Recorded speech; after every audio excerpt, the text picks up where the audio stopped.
الذين آمنوا صلوا عليه وسلموا تسليما الصلاة والسلام عليك يا سيدي يا رسول الله وعلى آلك وأصحابك يا سيدي يا خاتم الانبیاء والمرسلین۔ سلام ہو امام علی مقام کی ذات پر اور ان شہداء پر جنہوں نے کربلا میں شہادتیں اور اپنا آپ اللہ کی بارگاہ مقدسہ میں پیش کیا، اور امام علی مقام کی قربانی کے صدقے سے ہی آج اسلام زندہ ہے، اور آج ہم بیٹھ کر اللہ اور اللہ کے رسول کے نغمے اور اللہ کا فرمان اور قرآن جو ہم تک پہنچا ہے، یہ ان کی قربانی اور ان کی جو قربانی انہوں نے دی یہ ان کا ہی وسیلہ ہے، ان کی قربانی کے ہی صدقے ہے، ان کی قربانی کی ہی وجہ سے ہے، اور ان کی ذات پر لاکھوں سلام ہو، لاکھوں درود و سلام امام علی مقام کی ذات پر۔ میں فدایان ختم نبوت نیٹ ورک کی جانب سے حاضر ہوں۔ ہماری ویڈیو جو آپ کو ہم نے کہی تھی کہ یہ ویڈیو پارٹ بائی پارٹ آئے گی، پہلا پارٹ، دوسرا پارٹ، تیسرا، چوتھا، پانچواں، چھواں، ساتواں، آٹھواں، 21 پارٹ ہوں یا 22 ہوں یا 24 ہوں یا 25 ہوں، انشاءاللہ یہ پارٹ بائی پارٹ آپ کو ویڈیو ملتی جائے گی۔ ہمارا پہلے پارٹ کی ویڈیو ہوگی، اب دوسرے پارٹ کی ویڈیو ہے، اور الحمدللہ رب العالمین پہلے پارٹ کی بھی ویڈیو ہماری اپلوڈ ہوئی ہے۔ تو شیطان کے چیلے آئے اور انہوں نے ویڈیو دیکھی تو وہ سوالات انہوں نے کیے ہیں بہت سارے، انہوں نے 8 تو 9 سوالات انہوں نے کیے ہیں کہ یہ بتاؤ جی وہ مرزا قادیانی کے ماننے والے احمدیہ ٹولے کا کوئی ایک بندہ، احمدیہ ٹولے کا ایک شیطان اٹھ کے آیا اور اس نے ہماری ویڈیو کے نیچے کمنٹ کیے، کہ وہ کمنٹ بھی آپ کو اسکرین شاٹ میں آپ کو نظر آتے ہوں گے۔ اس نے بہت سارے سوال کیے ہیں، میرا اس سے پیغام ہے کہ تیرے ہر سوال کا جواب تمہیں ملے گا، تیرے ہر سوال کا جواب تمہیں ملے گا، اور اگر پوری مرثیت اور احمدیہ بھی اکٹھے ہو کے آ جائے تو یاد رکھو تم اپنے آپ کو کبھی سچے اور ثابت کر ہی نہیں سکتے، تم پہلے بھی جھوٹے تھے اور جھوٹے ہو اور تا قیامت تک جھوٹے اور کذاب رہو گے۔ اور یاد رکھو تم قرآن و حدیث سے دلائل دیتے ہو، تمہارا قرآن و حدیث سے کوئی تعلق نہیں، تم جھوٹے اور کذاب ہو، اور کذاب کے جھوٹے ہیں، تمہارا قرآن حدیث سے کوئی تعلق نہیں، اور تم ساری احمدیہ بھی اکٹھے ہو کے آ جاؤ نا تو خود کو سچے ثابت نہیں کر سکتے، کیونکہ تم جھوٹے تھے۔ جس چیز کی بنیاد جھوٹ سے رکھی ہو وہ جھوٹی رہتی ہے، ہزاروں سال بھی گزر جائیں تا قیامت تک بھی تم ثابت کرتے رہو گے تو تم کبھی سچے ثابت نہیں ہوگے، تم تا قیامت تک جھوٹے رہو گے۔ اور لا نبی بعد، میرے نبی کے بعد کوئی نبی نہیں، کوئی امتی نبی، کوئی ذلی نبی، کوئی ورودی نبی نہیں۔ اور ان کا سوال ہم کرتے ہیں، میں اپنے موضوع کی طرف آتا ہوں۔ قادیانی اکثر ہماری عوام سے یہ سوال کرتے ہیں، شاہ عبد العزیز محدث دہلوی کو خاتم المحدثین کہا جاتا ہے، حالانکہ وہ آخری محدث نہیں ہے بلکہ اس کا مطلب افضل محدث ہے، اسی طرح خاتم النبیین کو سمجھیں۔ وہ سوال کرتے ہیں کہ آپ کہتے ہیں انہیں خاتم المحدثین کہا جاتا ہے، وہ کہتے ہیں کہ انہیں شاہ عبد العزیز محدث دہلوی رحمہ اللہ تعالیٰ علیہ کو خاتم المحدثین کہا جاتا ہے، حالانکہ وہ آخری محدث نہیں ہے، حالانکہ وہ آخری محدث نہیں، ان کے بعد ہی وہ محدث آئے وہ آئیں گے۔ اور اسی طرح خاتم النبیین سمجھے، اس کا معنی افضل محدث ہے۔ آپ نے کہا، آپ نے غلط کہا ہے، آپ کا پہلے لفظ ہی غلط ہے، آپ کے سوالات ہی غلط ہوتے ہیں۔ آخری محدثین کا معنی سب سے افضل محدث نہیں ہے، یہ بات اپنے ذہن میں بٹھا لیں۔ اور نہ یہ شاہ صاحب عبد العزیز سابقہ محدثین سے افضل ہے، اور نہ ہی وہ پچھلے محدثین سے افضل ہے، اور نہ ہی خاتم المحدثین کا معنی افضل ہے، یہ اپنی بات اپنے ذہن میں بٹھا لیں۔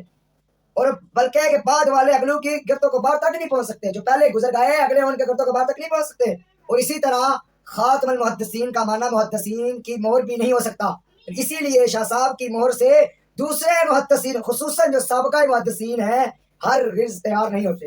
یہ ان کا جواب سن لیا۔ اب ہم کہتے ہیں پاگل کے اندر سنو، اپنی عقل کو ظاہر میں تھوڑا رکھا کرو، تمہیں اپنی عقل، وہ کہتے ہیں نا کہ ان کا ماننے والے کی ایک آنکھ چھوٹی ایک بڑی تھی، اور ڈاکٹروں کے مطابق جس شخص کے کان چھوٹی اور ایک بڑی ہوتی ہے اس کا ذہنی توازن ٹھیک نہیں ہوتا، اور جس کا ذہنی توازن خود نہیں ٹھیک ان کے پیروکار بھی پھر اس طرح ہی ہوں گے نا جس طرح ان کا بڑا ہوگا۔ ہم کہتے ہیں یہ تو ماخذ ایک لوگوں کا لقب دیا تھا لوگوں نے آپ کو، اور جن لوگوں نے آپ کو لقب دیا، جن لوگوں نے اپنے آپ کو لقب دیا نا محدث کا، وہ اپنے محدود علم اور حسن ظن کی بنا پر انہیں اپنے زمانے میں ان کا جو اپنا زمانہ تھا اس اعتبار سے انہیں محدث کہا۔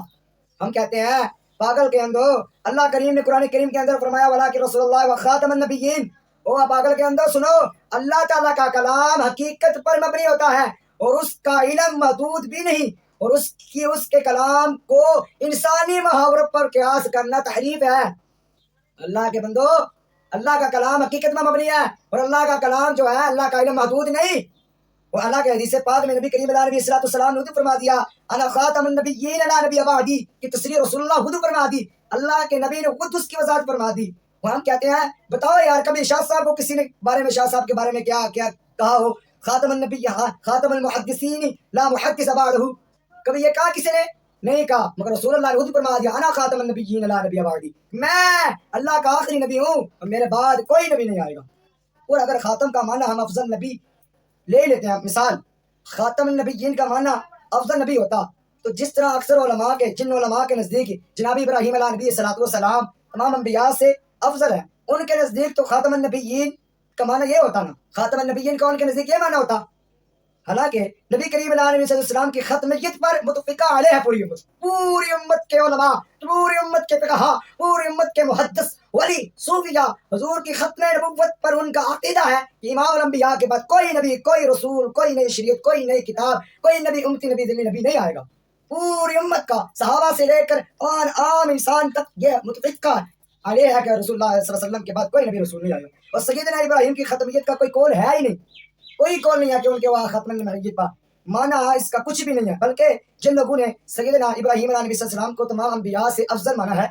انہیں رسول اللہ صلی اللہ علیہ وسلم کی خاتمیت مانا افضل کا منکر ہونے کی وجہ سے کافر ماننا پڑے گا۔ مطلب یہ کہ رسول اللہ کی جو فضلیت کا انکار کرے، جو رسول اللہ کی افضلیت کا انکار کرے، وہ بندہ تو پھر کافر۔ حتیٰ کہ خاتم النبیین کا معنی اگر فضیلت لیا جائے تو پھر جن لوگوں نے جناب ابراہیم کو افضل مانا ہے پھر وہ تو کافر نکلے، حالانکہ نہیں، جبکہ فضلیت ابراہیم علیہ السلام کا قول اگرچہ یہ غلط ہے، اگرچہ وہ کہتے ہیں وہ غلط ہے، مگر کسی نے انہیں کافر نہیں کہا، انہیں فتویٰ نہیں لگا۔ یاد رکھیں خاتم النبیین کا معنی افضلیت نہیں ہے، خاتم النبیین کا معنی ہے ختم کرنے والا، اس کا معنی ہے کہ رسول اللہ نے فرما دیا نا خاتم النبیین لا نبی بعدی، میرے بعد کوئی نبی رسول نہیں، یاد رکھیں رسول اللہ کے بعد کوئی نبی رسول نہیں آئے گا۔ اور اگر بالفرض خاتم النبیین سے مراد آخری نبی نہیں ہوتا تو پھر ہم نبی کریم علیہ السلام کے بعد صاحب کتاب نبی کی آمد کی نفی کی دلیل کرو گے، کس طرح نفی کی دلیل کرو گے؟ ہم کہتے ہیں کہ اگر بالفرض خاتم النبیین سے مراد آخری نبی نہیں لیتے تو پھر نبی کریم علیہ وسلم کے بعد صاحب کتاب نبی کی آمد کی نفی کس دلیل سے کرو گے؟ تم یہ بتاؤ۔ اور صرف مرزا قادیانی ہو کیوں؟ پھر ہزاروں انبیاء اور وہ صاحب کتاب کیوں نہیں؟ پھر انہیں بھی نبی مانو نا، پھر مرزا قادیانی کو کیوں تم آخری کہتے ہو؟ پھر ہزاروں انبیاء اور وہ صاحب کتاب نبی کیوں نہیں؟ پھر انہیں بھی کہو نا، وہ بھی تو صاحب کتاب تھے۔ اور مرزے کے بعد اگر کوئی، ہم کہتے ہیں یہ سوال ہمارا آپ سے، اگر مرزے کے بعد کوئی بندہ اعلان نبوت کرے تو پھر تم انہیں نبی مانو گے؟ پھر ادھر تمہاری زبانیں بند ہو جاتی ہیں۔ یاد رکھو کہ پوری امت کا اور پورے محدثین فقہاء کا فیصلہ ہے کہ امام الانبیاء کے بعد کوئی نبی کوئی رسول آ سکتا نہیں۔ اور ہم کہتے ہیں کہ تمہیں ہر سوال کا جواب ملے گا۔ یہ ہماری تنظیم کا ایک اصول ہے کہ ہم اپنے اصول کے مطابق چلیں گے، کیونکہ ہمیں ایک بندے کو نہیں ثابت کرنا، ایک احمدی قادیانی کو ثابت نہیں کرنا، یہ تو جھوٹا ہر کذاب ہے۔ ہم نے پوری احمدیہ اور پوری قادیانیت کو غلط ثابت کرنا ہے۔ پہلے بھی ہمارے بڑے احمد شاہ نورانی رحمہ اللہ تعالیٰ علیہ اور ہمارے علماء جو حق تھے انہوں نے ثابت کیا پوری دنیا میں کہ قادیانیت ایک کفر ہے، یہ غلیظ گندا عقیدہ ہے۔ اس وقت بھی حق جیتا تھا اور پاکستان کے قوانین میں لکھا گیا کہ قادیانیت گندا اور غلیظ اور کفر ہے، نہ عبادت کر سکتے ہیں، دین اسلام سے قرآن سے تمہارا کوئی رشتہ نہیں، بلکہ پاکستان کا آئین بھی کہتا ہے، رب کا قرآن بھی کہتا ہے، انشاءاللہ تا قیامت کی یہ بات رہے گی۔ اگر تم پوری احمدیہ کو بھی اکٹھے کر کے لے کے آؤ تو تم اپنے آپ کو سچے ثابت نہیں کر سکتے، تم پہلے بھی جھوٹے تھے اور جھوٹے ہو، اور تا قیامت کی صبح تک اور میدان محشر تک تم جھوٹے اور کذاب رہو گے۔ اللہ تعالیٰ ہمیں رسول اللہ کی ختم نبوت کا پکا سچا پہرے دار بنائے اور رسول اللہ کو خاتم النبیین مانتے ہی اس دنیا سے لے کے جائے۔ وآخر دعوانا الحمدللہ رب العالمین۔